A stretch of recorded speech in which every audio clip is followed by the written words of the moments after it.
Bismillahirrahmanirrahim.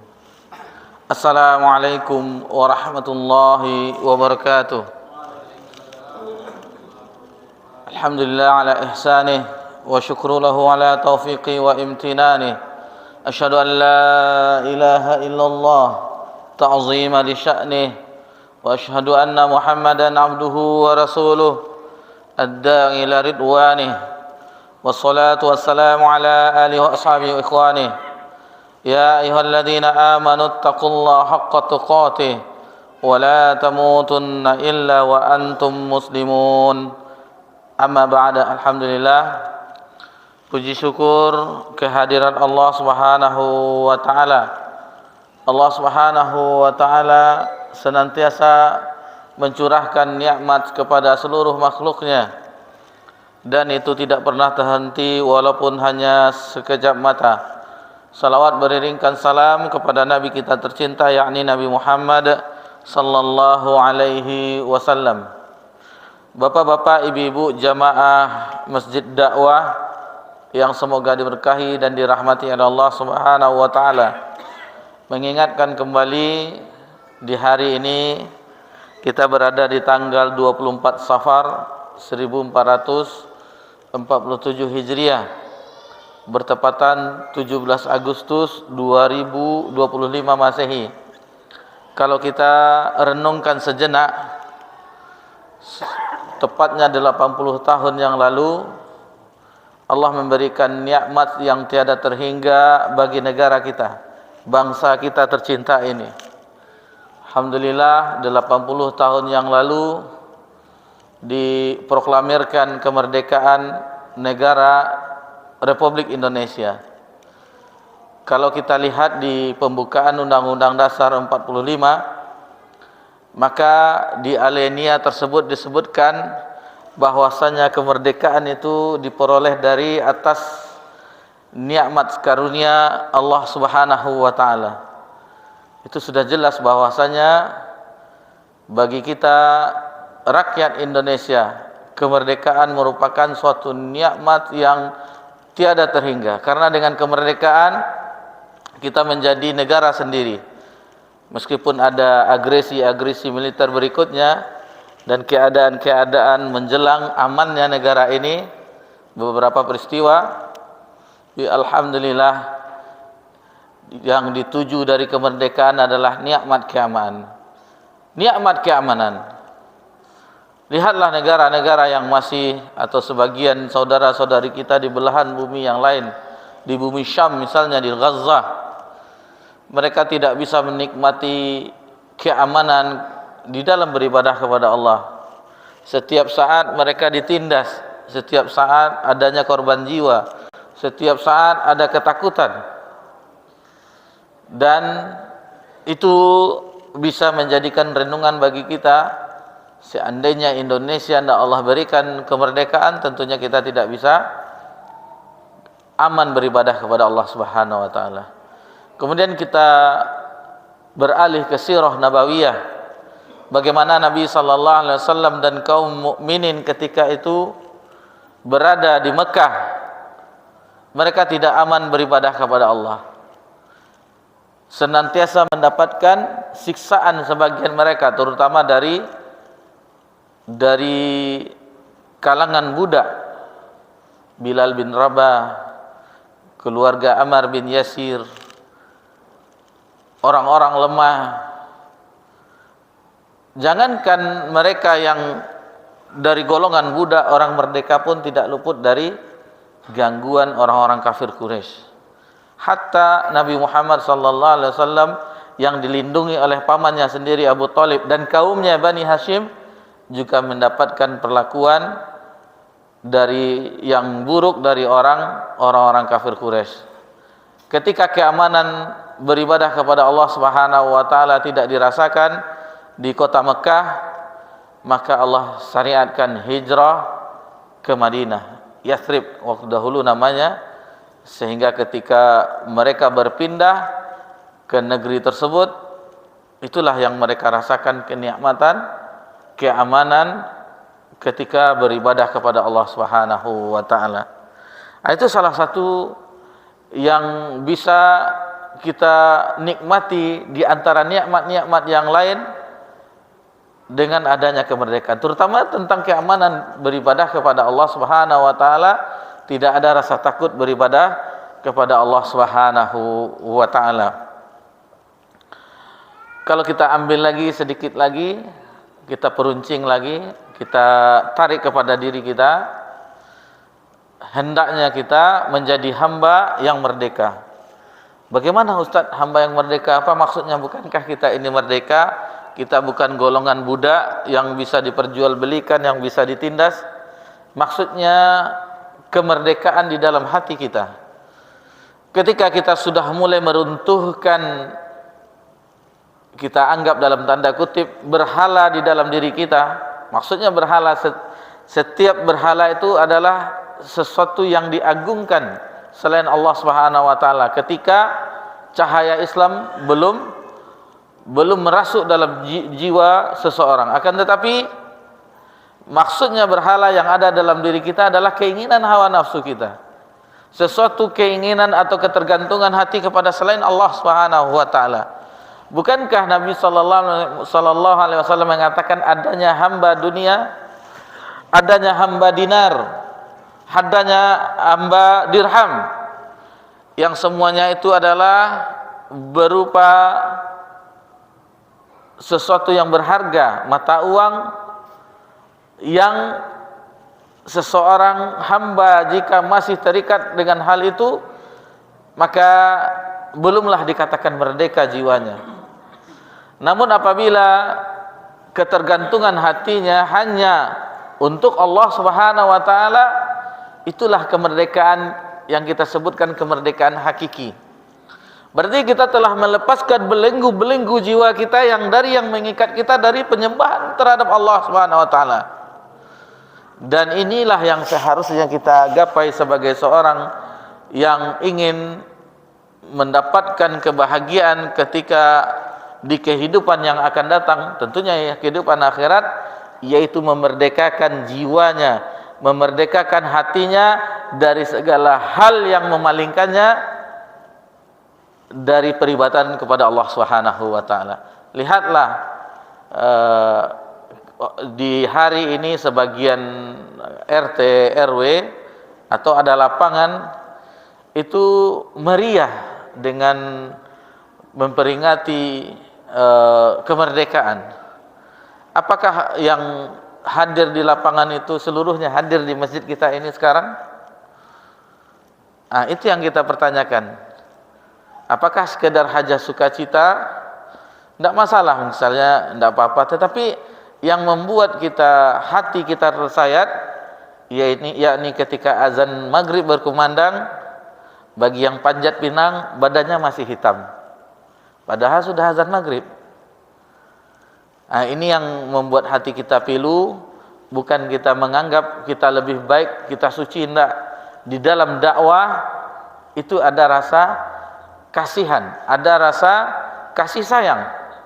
Kita menginginkan orang-orang yang mungkin belum terbiasa bersolat berjamaah, belum biasa beribadah kepada Allah Subhanahu wa taala, belum terikat hatinya kepada masjid, kita ingin mereka itu berlomba-lomba bersama kita. Ini bedanya seseorang pemburu dunia dengan pemburu akhirat.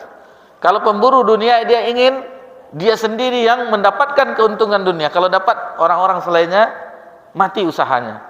Akan tetapi seorang memburu akhirat, kebaikan yang Allah janjikan di akhirat kelak, disitulah dia. Kita tidak mau sendirian. Kita akan mengajak orang-orang yang di sekitar kita untuk sama-sama kita berbahagia ketika beribadah kepada Allah Subhanahu wa taala. Kita lihat mereka masih lalai. Bukan kita menganggap diri kita suci, karena fala tuzakku anfusakum. Jangan engkau mentazkiyah, menganggap dirimu suci, tidak boleh. Karena itu adalah yang pertama kali dikeluarkan deklarasinya oleh iblis laknatullah alaih. Ketika iblis awal-awalnya adalah pemimpin ibadah di sorga, bahkan mengimami ibadah, mengimami para malaikat. Lalu Allah ciptakan makhluknya yang bernama Adam alaihissalam, diperintahkan sujud, tidak mau. Sujud penghormatan kepada Adam, tidak mau. Maksudnya bukan sujud ibadah yang kita ketahui dalam untuk ibadah, tetapi sujud penghormatan. Karena ibadah itu hanya milik Allah Subhanahu wa taala. Akan tetapi iblis aba wastakbar. Dia enggan dan sombong, lalu dia mengatakan dalam keyakinannya, ana khairum minhu. Ini yang tidak boleh. Aku lebih baik darinya. Tidak boleh. Khalaqtani min nar wa khalaqtahu min tin. Aku diciptakan dari api dan Adam, dan dia diciptakan dari tanah. Lebih mulia aku. Ini tidak boleh. Dari situ maka apabila kita melihat orang masih lalai, pertama yang ada hadir dalam diri kita kesedihan. Kita doakan semoga mereka juga mendapatkan kelezatan beribadah sebagaimana yang kita rasakan.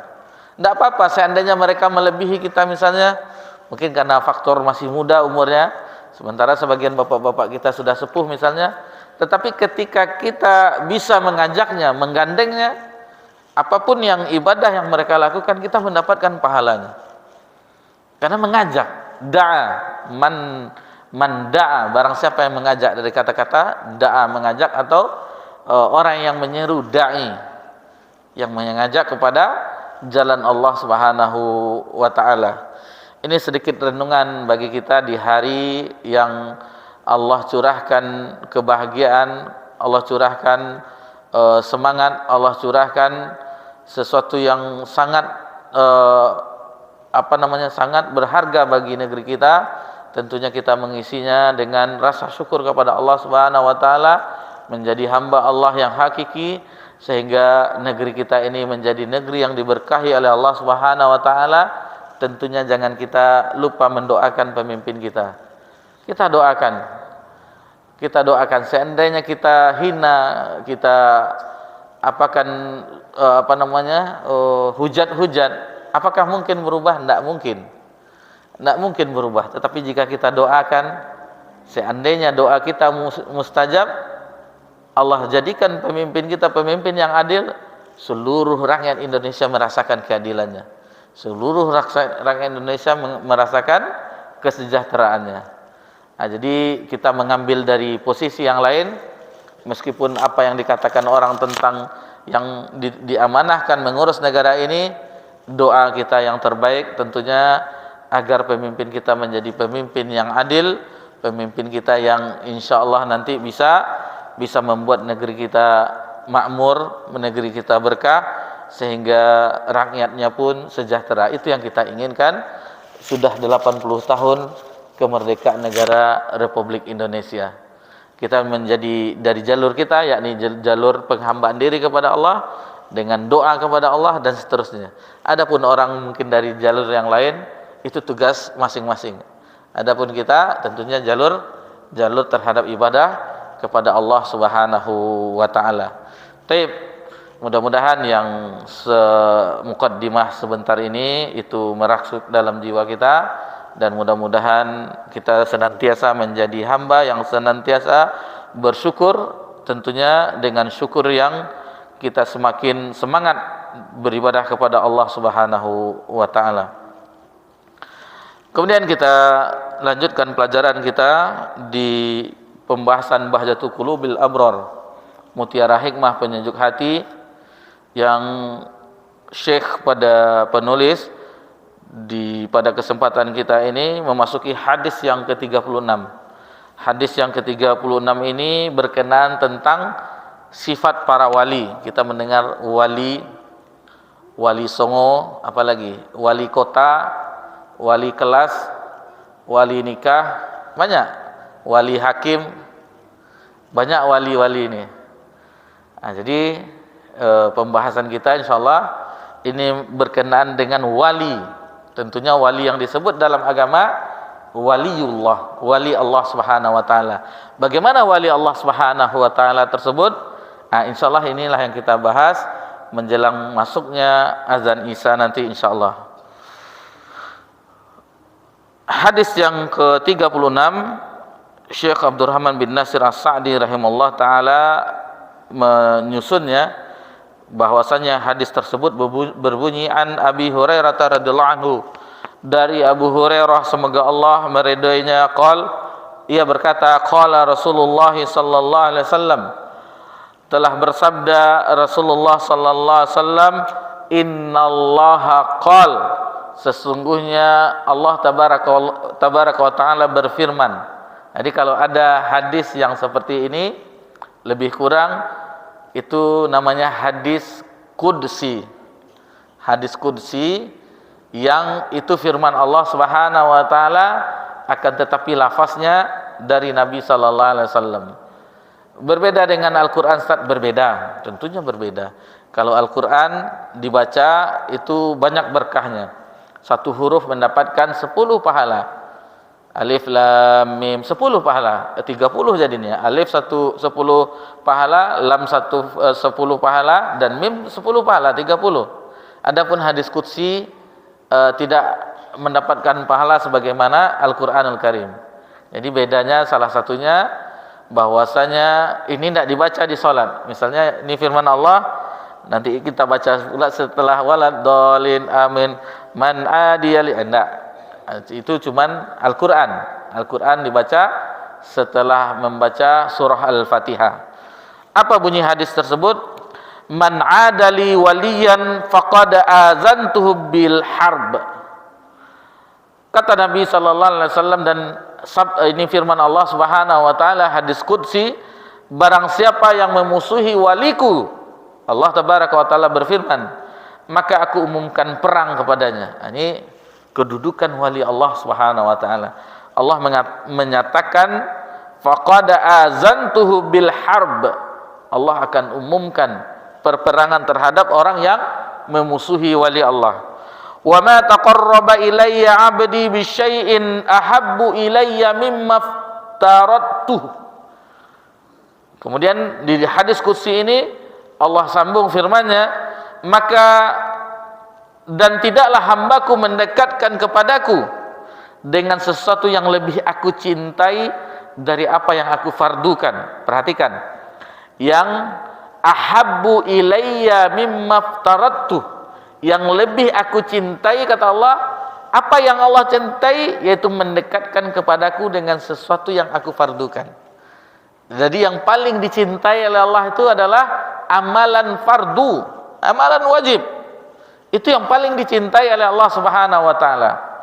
Kemudian lanjutan hadis qudsi ini, wa ma yazalu 'abdi yataqarrabu ilayya bin nawafil. Dan senantiasa hambaku mendekatkan kepadaku dengan perbuatan nawafil. Apa itu perbuatan nawafil? Itu perbuatan sunat-sunat. Jadi kata-kata sunat itu banyak istilahnya dalam ilmu syar'i. Orang yang mempelajari agama ada nawafil, nafilah, ada namanya mandub, ada namanya nanti seperti yang tadi salat sunat misalnya. Itu sama. Salat sunat, salat fardu, mustahab, itu juga mustahab, itu termasuk istilah-istilah sunat. Lalu kata Allah dalam hadis qudsi, hatta uhibbah, sampai aku mencintainya. Ini dia. Pertama, mendekatkan diri kepada Allah Subhanahu wa taala, ditambah dengan amalan-amalan yang sunnah, amalan sunat. Ini kata Allah, hatta uhibbah, sampai aku mencintainya. Ini dia. Sampai aku mencintainya. Ini perkara yang sangat luar biasa. Ketika Allah sudah mencintai hambanya, apa konsekuensinya? Kata Allah tabaraka wa ta'ala dalam hadis qudsi ini, fa idza ahbabtuhu kuntu sam'ahu alladhi yasma'u bih. Apabila aku mencintainya, maka aku adalah pendengarannya, dengannya ia mendengar. Ini jangan diartikan dengan letteran. Jadi Allah jadi pendengarannya, apa maksudnya? Maksudnya Allah akan bimbing pendengaran kita itu mendengar yang baik-baik saja. Mendengar yang tidak ada unsur-unsur di situ terdapat dosa dan maksiat. Tidak suka mendengar ghibah lagi.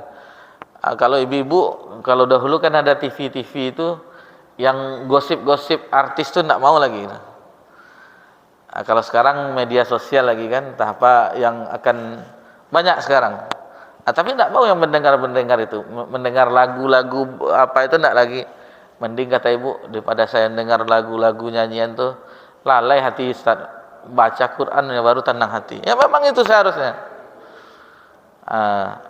Jadi sudah mulai mengarah kepada ibadah. Kemudian wabasarul ladzi yubsiru bih, juga dengan penglihatan. Yang penglihatan seorang hamba itu kalau Allah sudah mencintainya, Allah bimbing penglihatannya. Tidak mau yang lihat yang berbau vulgar, berbau yang dilarang dalam agama. Bahkan ketika melihat tidak sengaja di jalan, cepat-cepat ditundukkan pandangan. Terutama bagi yang susah ini adalah bagi kita laki-laki, bapak-bapak itu susah sekarang. Jalan pula ke pasar, ke mall kan, kanan kiri ke atas ke bawah nampak semuanya Ustaz. Ya jangan pergi ke mall Pak. Ndak disengaja Ustaz. Kalau zaman dulu mungkin diintip-intip. Kalau ini dia datang sendiri Ustaz. Ya memang begitu pakaian wanita sekarang. Memang seperti itu. Nampak semuanya. Entah mana yang orang muslimah, yang mana yang orang selain non muslimah, sekarang tidak tahu kita. Sudah sama saja. Tapi alhamdulillah ada berjilbab, tetapi kadang jilbabnya istilah orang tanda kutip ya jilbab bunuh diri katanya, dililit-lilitnya lehernya kan.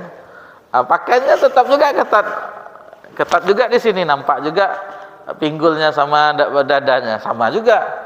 Dicetak juga jadinya kan. Kata Nabi SAW itu berpakaian seolah-olah telanjang. Kenapa? Dia berpakaian tetapi masih mencetak-cetak. Kalau dapat longgar-longgar lah. Longgar jadi tidak mencetak bentuk tubuh kaum wanita terutama.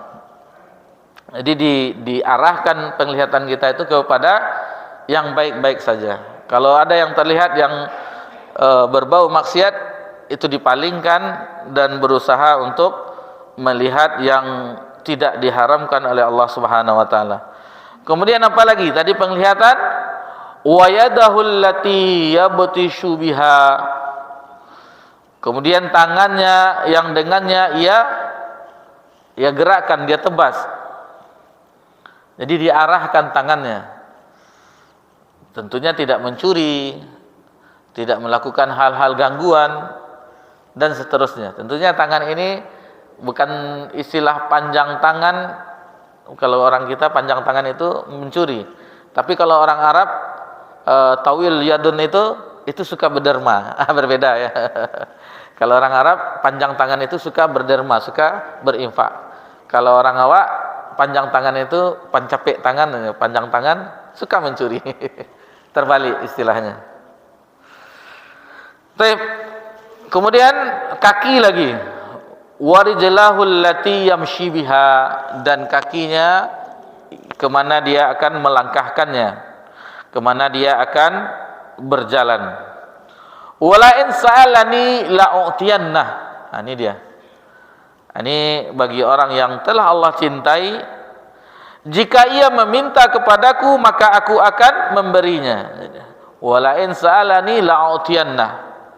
Wala in ista'adzani la'u'idzannah. Apabila ia memohon perlindungan kepadaku, niscaya aku melindunginya. Wa ma taraddadtu an syai'in ana fa'ilu taraddudi an qabdi nafsil mu'min. Tidaklah aku merasa bimbang atas sesuatu yang aku lakukan sebagaimana kebimbanganku mencabut nyawa seorang mukmin.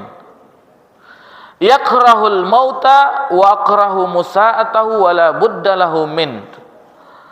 Ia tidak menyukai kematian dan aku tidak ingin menyakitinya, sementara hal itu adalah sesuatu yang mesti terjadi. Jadi ujung-ujungnya kematian, baik yang disuka maupun tidak suka. Bahkan sampai wali Allah pun itu juga mengalami kematian. Sebagaimana kekasih Allah Nabi Muhammad sallallahu alaihi wasallam juga mengalami kematian. Jadi hadis ini diriwayatkan oleh Imam Bukhari di dalam kitab sahihnya. Bapak-bapak, ibu-ibu yang semoga diberkahi dan dirahmati oleh Allah Subhanahu wa taala, kita ambil beberapa faedah dari hadis yang diriwayatkan oleh Imam Bukhari dalam sahihnya dari sahabat Abu Hurairah. Tentunya yang pertama, yang terlebih dahulu sesuai dengan judulnya, wali. Maksudnya apa itu wali? Itu maksudnya apa? Secara bahasa, kata-kata wali itu berarti al-qarib. Apa itu al-qarib? Dekat. Jadi sahabat qarib, sahabat dekat. Qarib. Nah, jadi qarib itu kalau bahasa Saisuaknya konco palangkin. Nah, kan konco palangkin. Ya Pak, konco palangkin. Apa istilah palangkin itu kan aspal Pak, tapi kok namanya konco palangkin. Nah, jadi qarib, sahabat qarib. Jadi kata-kata wali itu sama dengan al-qarib, dekat. Jadi kalau lawannya, kalau bermusuhan tentunya al-ba'id, jauh. Jauh. Ini sebagaimana definisi yang benarnya, yaitu di dalam firman Allah. Allah sebutkan siapa wali Allah Subhanahu wa taala. Nanti bapak-bapak, ibu-ibu atau ada Al-Qur'an di depannya, lihat dalam surah Yunus. Dalam surah Yunus nanti dibuka di ayat 62 dan 63. Itu dia wali Allah. Atau nanti tidak sempat di sini, di rumah. Lihat Al-Qur'annya surah Yunus ayat 62 63. Allah Subhanahu wa taala berfirman, A'udzu billahi minasyaitonir rajim. Ala inna awliya Allahi la khaufun 'alaihim wala hum yahzanun. Ingatlah, sesungguhnya wali-wali Allah itu la khauf, tidak ada kekhawatiran, tidak ada rasa takut. La khauf alaihim, atas mereka, wala hum yahzanun, dan tidak pula mereka bersedih hati. Jadi itu wali Allah. Ibu itu buka mushaf surah Yunus, Bu. Ayat ke-62 dan 63. Mana Yunus nih, Ustaz? Kalau ibu biasa baca Quran tuh, ingat tuh surah Yunus itu sebelum surah Yusuf. Sesudah Hud kalau tidak salah. Ayat 12. Surat ke-12 ya. Di juz 12 juga ya Pak. Di ayat 62 63 Bu. 62 63. Jadi ala inna awliya Allah la khaufun alaihim wa la hum yahzanun. Kemudian alladzina amanu wa kanu yattaqun, yaitu orang-orang yang beriman dan mereka selalu bertakwa. Ini dia wali Allah itu. Orang yang beriman dan bertakwa kepada Allah Subhanahu wa ta'ala. Jadi wali itu tidak tertutup sebagaimana yang disebutkan oleh orang-orang yang hanya mensedikitkan wali tersebut. Semua kita bisa menjadi wali. Syaratnya bertakwa, beriman dan bertakwa. Kemudian kata para ulama menyebutkan fa auliyaullahi humul mu'minunal muttaqun. Wali-wali Allah itu adalah mereka yang beriman dan bertakwa. Sebagaimana yang disebutkan juga kullu mu'minin taqiyyi laisa binabi. Itu dia wali Allah. Setiap orang yang beriman, yang taqi, yang bertakwa, laisa bin nabi, dan mereka bukan nabi. Itu wali Allah. Jadi setiap orang yang beriman dan bertakwa, dia tidak nabi dan tidak rasul, itulah wali Allah Subhanahu wa taala. Dan ini perhatikan bapak-bapak, ibu-ibu, tidak tertutup bagi kita bisa menjadi wali Allah Subhanahu wa taala. Syaratnya beriman dan bertakwa. Syaratnya beriman dan bertakwa. Jadi memang berat. Iman itu keyakinan. Keyakinan tasdik fi qalbi, membenarkan keyakinan dalam hati. Kemudian diucapkan wa qaulu bil lisan, diucapkan dengan lisan, kemudian diamalkan dengan anggota badan. Nah, dia itu. Jadi serasi kalau sudah benar dalam hati membenarkan, ucapannya selaras juga dan amal perbuatannya selaras juga. Berbeda dengan orang munafik. Apa orang munafik? Dia beribadah, perkataannya indah, tetapi hatinya membenci agama Islam. Itu makanya orang munafik ini berbahaya. Musuh dalam selimut, Musa berbulu domba. Karena dia nampak, dia seolah amalannya Islam, tetapi hatinya membenci Islam. Ini dia. Itu mereka, innal munafiqina fi darki asfari minan nar. Sesungguhnya orang munafik itu, kata Allah Subhanahu wa taala, di keraknya neraka paling bawah. Kalau orang non muslim nampak dia, enggak nampak. Kalau ini bersama kaum muslimin, dan di zaman Nabi sallallahu alaihi wasallam itu sama-sama sholat di Masjid Nabawi, sama-sama ikut berperang, berjihad.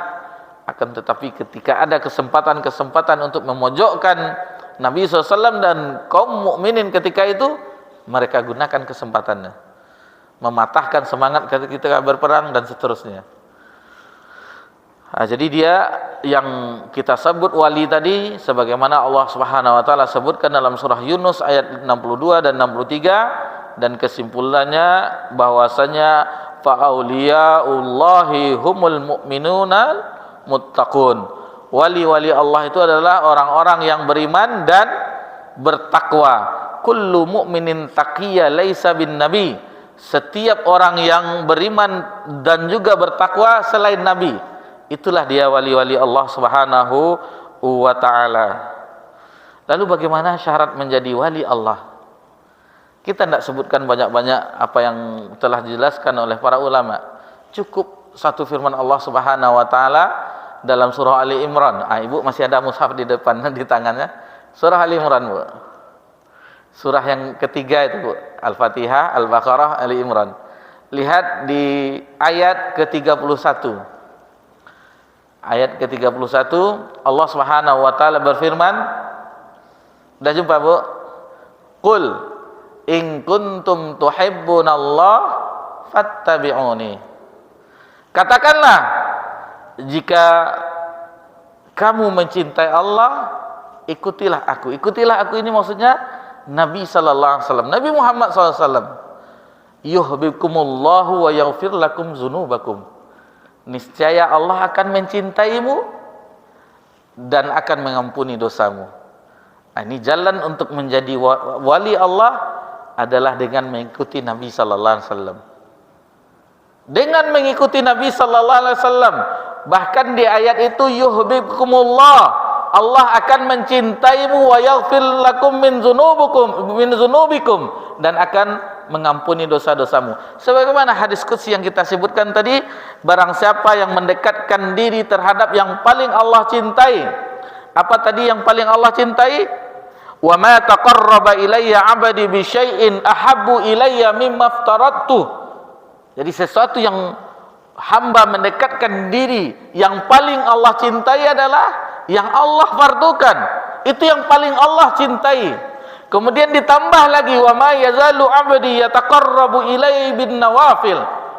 Dan hamba Allah yang setelah menjaga salat fardunya, amalan fardunya yang diwajibkan kepadanya, maka ditambah dengan yang mustahab, yang nawafil, yang nafilah.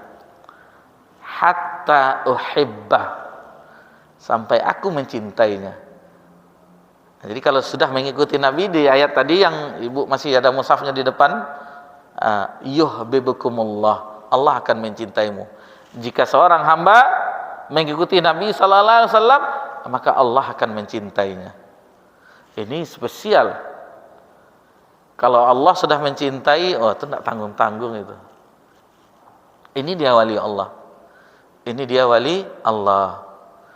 Nah, sudah terjawab pertanyaan kita di awal tadi. Jadi wali Allah itu maksudnya apa?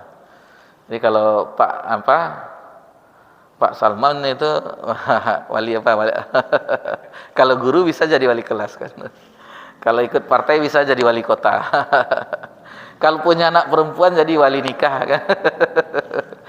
Nah, jadi bapak-bapak sudah jadi wali nikah kan. Nah, ada anak perempuannya sudah nikah, sudah jadi wali tapi wali nikah.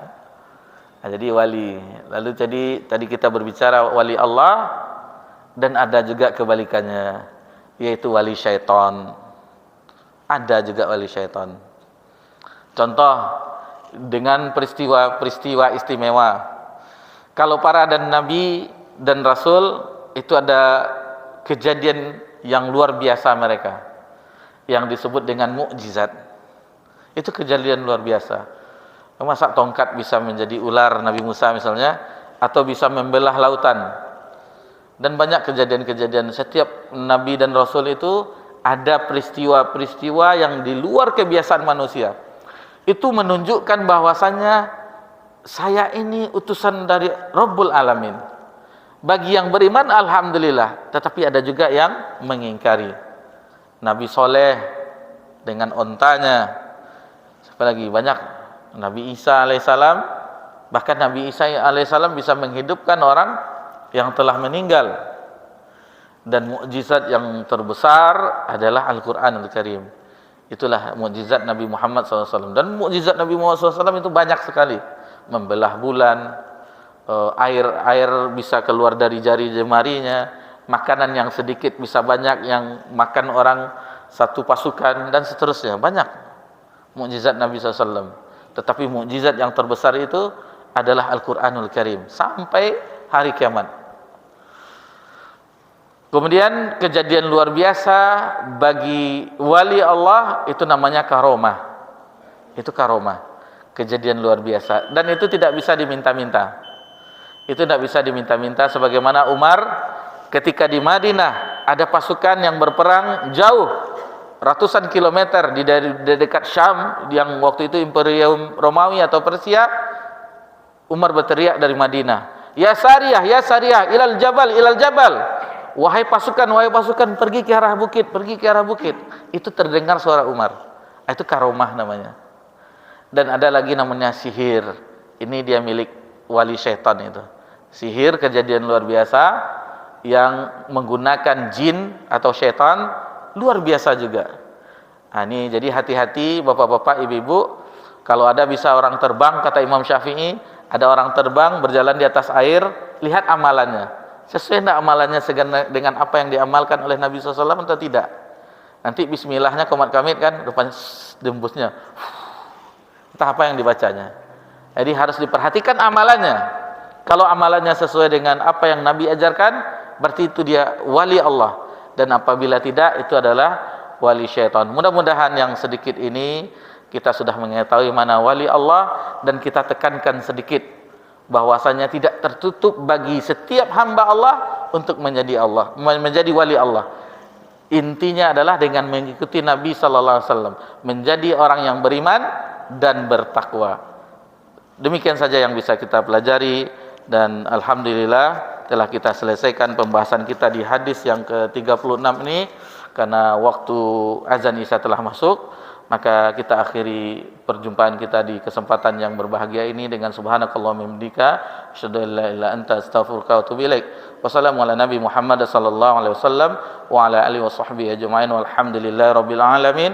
Wassalamualaikum warahmatullahi wabarakatuh.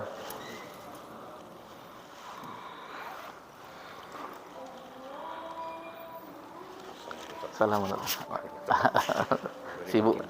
Oh, dari Bangkinang, insyaallah. Sangka libur anak apa? Baru sampai mana?